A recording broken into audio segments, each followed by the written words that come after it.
Hello everyone. So today I want to quickly showcase a trading hall design I came up with. Um, it's sort of a pocket-sized concept here, so it's very small, as you can see. It's one wide, it's tileable, and it doesn't use that many resources, so it's quite easy to build early on.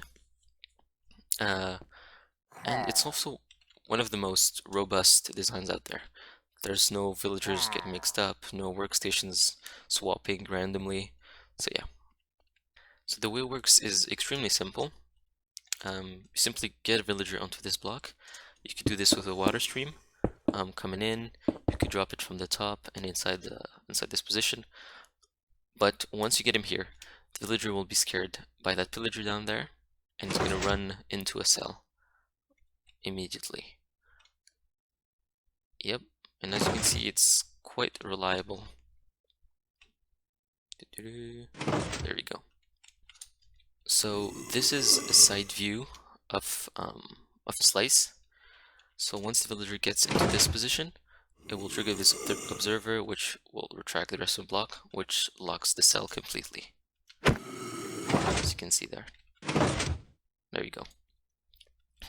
Now you may ask, what is this carpet mess here? So there's a lot to explain here. There's a lot to unpack. So this double carpet at the back here stops the villager from trying to pathfind around. Do something like this. As you can see, he's not moving. And if, let's say, we have a threat, see, he won't run away. And the husk also won't move because the husk also thinks he can't pathfind through this. So it's quite nice. And yeah, this basically stops him from trying to pathfind through the hall and steal someone else's workstation. This double carpet right here is for if you want to sort of do the thing where you replace the workstation, right? When you remove the workstation, as you saw there. So let's do this on the full hall here. So if I remove this, yeah, so he loses a job, but he also doesn't go stealing someone else's job, right? And that's because he doesn't realize he can actually walk through here and around. So that's extremely important if you want to be able to replace the workstation. If you don't care about that, you can just put a full like solid block here, like this. Yep. And then as you can see here, he probably stalled this pretty while right there. But yeah, if you're not worried about replacing your workstation, you can just put a solid block. I just keep it as carpet because I think it's more elegant and safer to use. This back. So this double carpet right here stops the villager from thinking he can pathfind over the workstation and go steal someone else's. So you could probably get away with putting a full block here, but yeah, very, very, very rarely you get this weird behavior happening.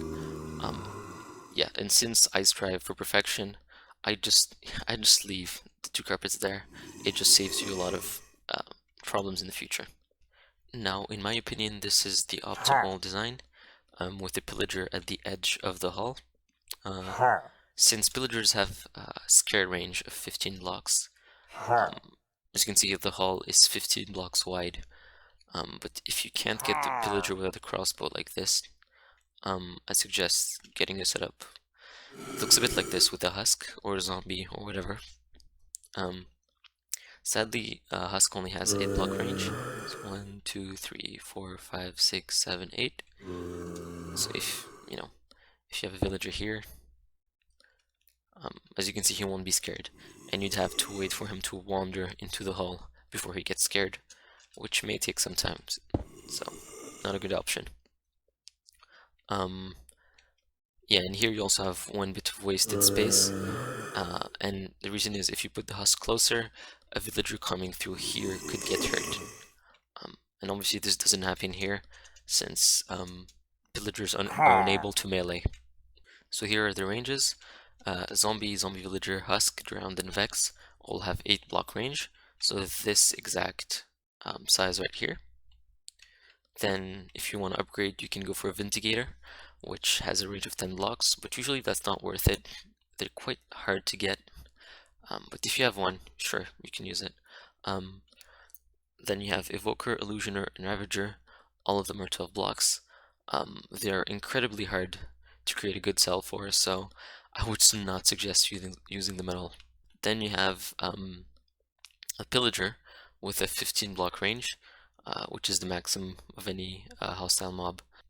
So here we have Logical Geek Voice design, which is quite nifty, but I think it's a great piece of work to show why making trading halls isn't as easy as it seems.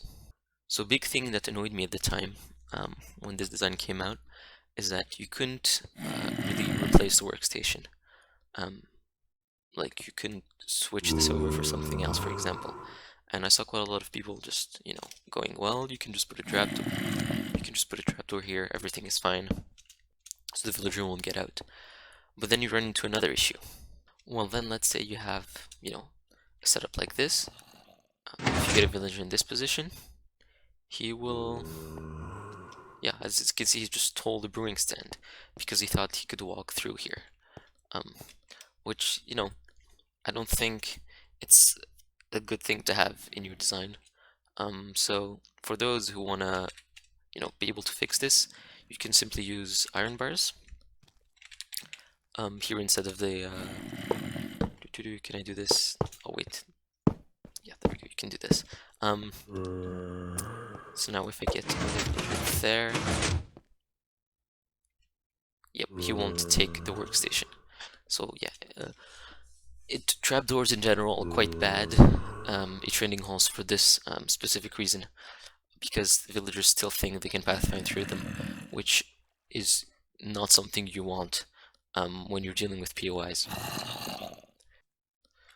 One other thing is that if for some reason a zombie gets in your hall, the villagers would get absolutely destroyed, which obviously doesn't happen here, right? You can place zombies up here, here, on the side, and they'd always just freeze like this because of the double carpeting. And here obviously because the fence gates are closed. So yeah, it's quite nice to have something like this. And lastly here, there's also the advantage of being able to convert the zombies, convert villagers to zombies to get a major positive gossip, which I don't have in mine, because I still think it's better to have the villagers get converted first and then put into their cells. But yeah, you can always use this, which is super handy if you're too lazy or want to do it bigger. And here we have designed by Cortezerino. Well, I'll leave all the links in the description, obviously. But yeah, this is design Mumbo recently built on the Hermitcraft server, I believe. And right off the bat, you can already see the trapdoor issue in action here. You simply can't replace the workstations because of that trapdoor. So that's already something quite annoying about it. But obviously if you don't care about that, it's fine. Secondly, it's not as automatic as other designs, as in you can't, let's pick an example here. Actually I need a lectern for this.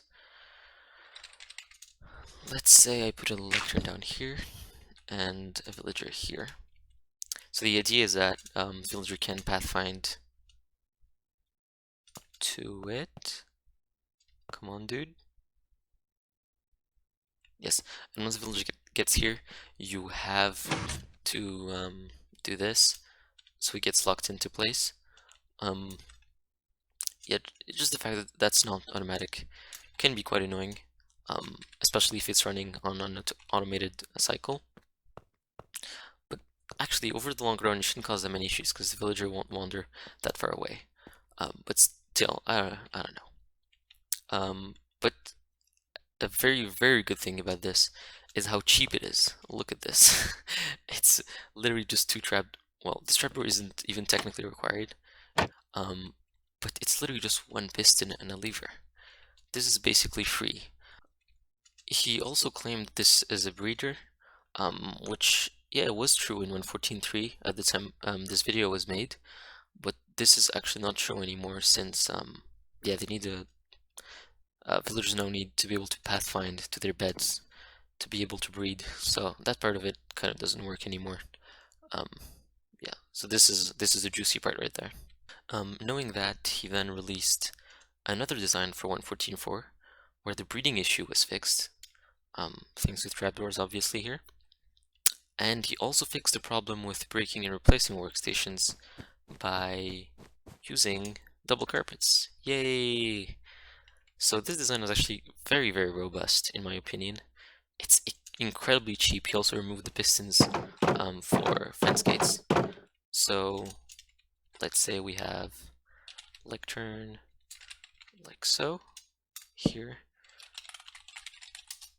Nope, wrong time. That one. There we go. Place a villager down. Obviously, you still have the few disadvantages of it being slow and having to do some manual work. You can do it. Let's speed this up. There we go. Pick a job now. Come on. Oh, this was supposed to be open. I'm bad. There you go. Never mind me. So yeah, you still have to kind of close that. So yeah, there's still a bit of manual work to do. But it's so cheap. Like you can't go wrong with this. Come on. And as you can see, this issue was fixed. Villager can't pick that workstation anymore, which is quite cool. So to conclude here, there isn't really any best trading hall. It really depends on your needs, and all of them will be sort of missing something. If you want to go for the cheap alternatives, like the three I presented. So yeah, make sure to pick wisely and just know of the disadvantages of each one before building it. Alright, so thank you for watching, and I'm out.